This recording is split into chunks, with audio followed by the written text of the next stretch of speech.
Rolf, thank you very much for joining us. Just to begin then, can you give us a bit of background on the work that you're doing?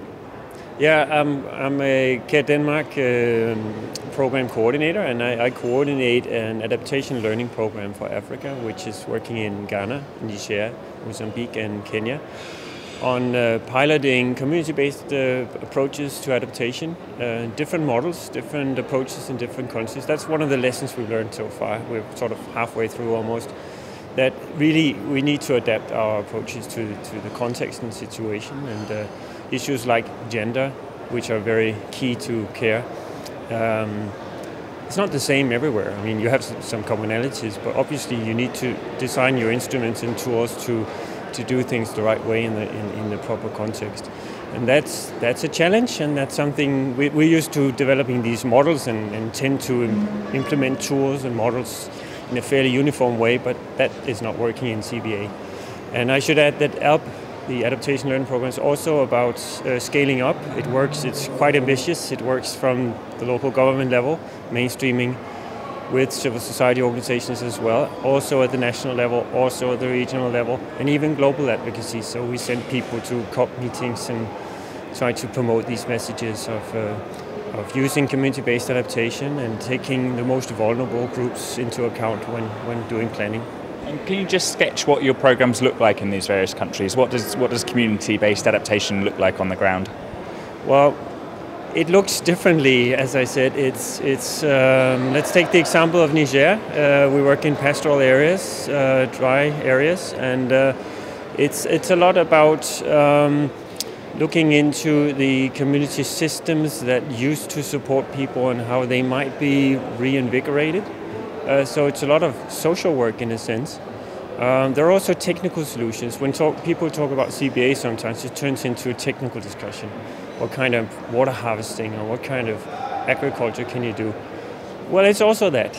We've done seed introduction of drought-resistant seeds, one for women and others for men, and that's the way it works.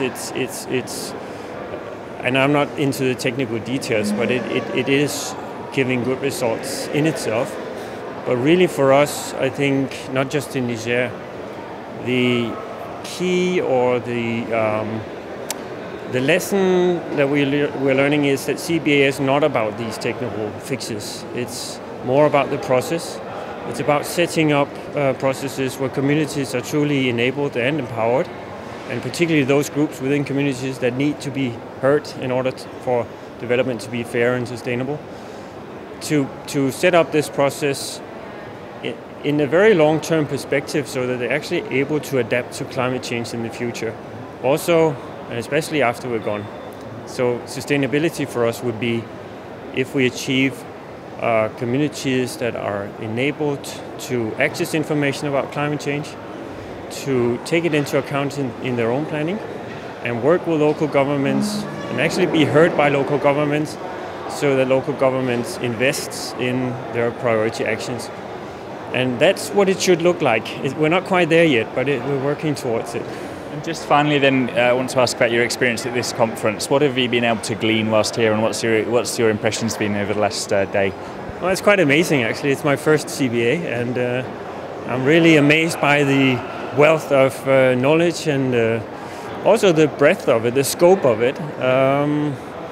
In my view, not everybody's talking about CBA actually. A lot of people are talking about fairly mainstream type projects, but on the other hand, there are some really true capacities here, and it's really amazing to learn from them. And I think we just had a discussion about of CBA mainstreaming, and we tend maybe in a context like this to forget that there is so much else out there, and climate change to us is the key issue, and I'm sure it will be also increasingly in the future. But on the other hand, we have to recognize that there are so many other issues that need to be mainstream.